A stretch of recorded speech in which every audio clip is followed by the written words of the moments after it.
Alright, so I love puppetry. I personally consider it an art form both in terms of creating the puppets and puppeteering them. Now the reason I love puppets has to do with the shows I grew up with, and stuff I watched on TreehouseTV mostly made up that fact. And in late 90s and early 2000s, puppet shows were everywhere on TV, at least in Canada. So for this episode, let's look exclusively at shows involving puppets that aired on the channel.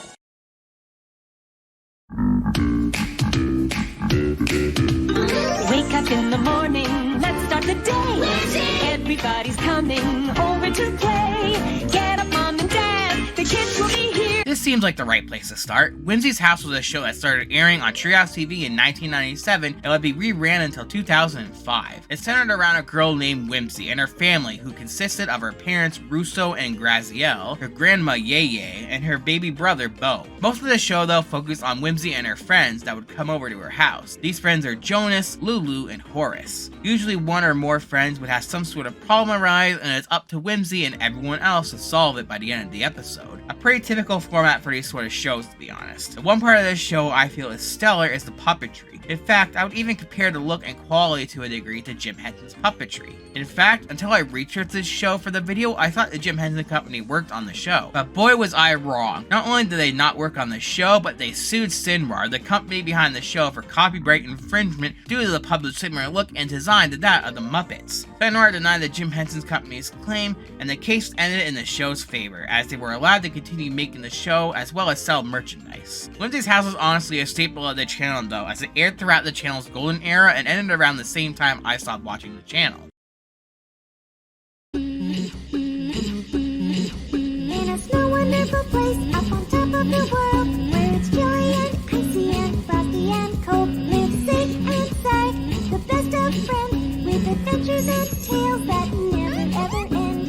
Wampas World, wonderful, whimsical, wonderful. Alright, next up is a show I forgot existed until I came across it by accident one day, and that show is a Canadian and Chinese made show called Wampas World. The show follows a walrus named Wampa, whose voice may sound kind of familiar to you if you're a Canadian. And pretend to scare each other and give each other treats. They call that Halloween. I simply wanted you to understand that anyone can get knocked out. There's not anyone...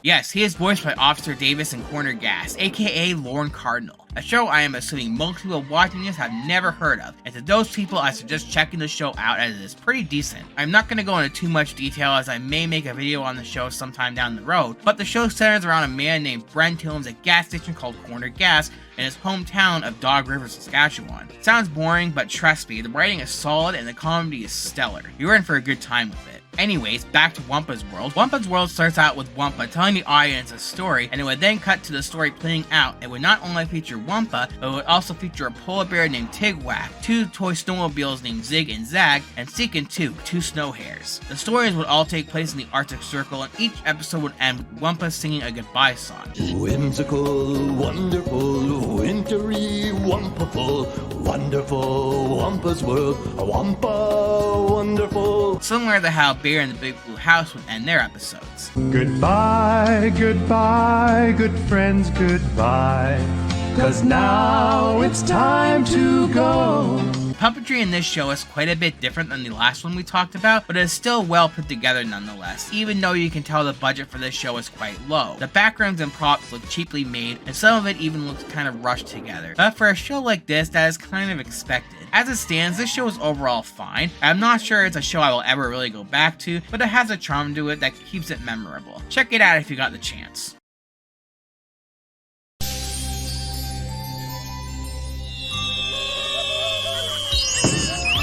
Show you everything. Professor Iris, who will teach and make it fun. Professor Iris. Alright, this is one I faintly remember, but still worth talking about. This is Iris, the Happy Professor. It also went by the name Professor Iris, which is what I remember it being called. called. This is one of those shows that I have been wanting to cover and have had people recommend me cover, but I never did, that I feel I wouldn't be able to write enough about it to fill a whole episode or even a minisode. The show is about Professor Iris teaching his students skeleton, piano, and plant. Real super creative fucking names right there. Many different subjects, and that is about it. The puppet work is decent and are certainly creative design, but that's about it. Oh, and the theme song has no reason to be as good as it is. Seriously, not only is it insanely catchy, but it even has a guitar solo. A fucking guitar solo.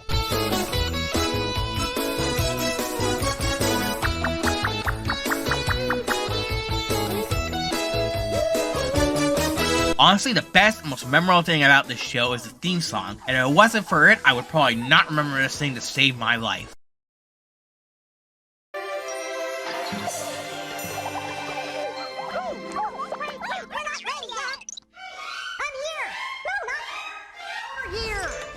This is where the story starts.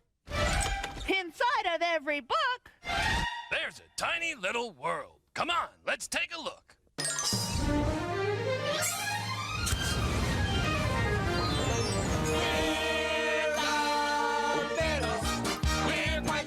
Getting close to the end now, we got the Biddles. This show teaches kids about the world of reading and grammar. It takes place in a mine where the Biddles themselves, Lolly, Rocco, and Grump turn stories into books by each doing their own part of the job.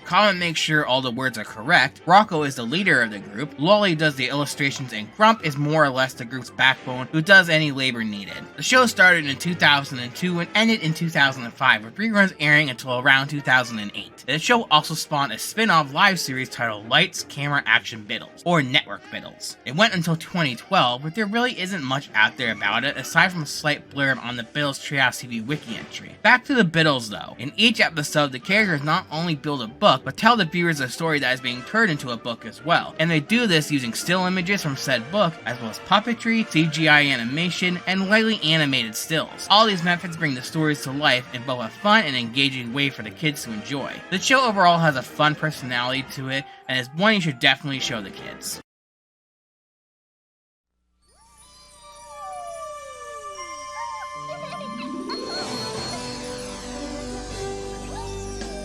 Come take a magical ride. We'll travel far with little stars. We're ending this off with a show that has been recommended to me quite a few times, and that's this show, Little Star. To be honest, half the reason I started this series was to try and cover a bunch of recommended shows, since a ton of recommendations seem to be for shows that aired on this channel. Not complaining, mind you, but this is just an easy way to check a bunch of stuff off the list. So yeah, Little Star is, well, a fucking show, alright. Parts of it are downright creepy and uncomfortable. The star that is shown periodically through each episode is like both cute and disturbing at the same time. I can't really explain it. And just about every puppet has these creepy bug eyes that are huge. Honestly, could see that scaring little kids, like the creep factor is similar to the puppets in that "Don't Put It in Your Mouth" commercial. Don't you put it in your mouth. Don't you put it in your mouth. Don't you stuff it in your face. Don't stuff it in your face. Though it might look good to eat. Though it might look good to eat. And it might look good to taste. And it might look good to taste. As for the plot, well, the show takes place in space, mostly on a space station called Mimosa. On the space station are a group of, I guess, astronauts that go on space adventures together, all while teaching kids typical kids show stuff like math and poetry and such. However, not everything about the show is bad. I like the set design for one, it has a charm to it, and I also like space-themed movies and shows and whatnot, so I'm sure that has something to do with it. And the puppets, while a little uncanny, they're not that badly designed, and the quality seems decent. It's just those darn eyes I can't get past. Overall, the show's okay, but has its issues. If you want to check it out, go ahead, but you're not going to miss much if you skip it.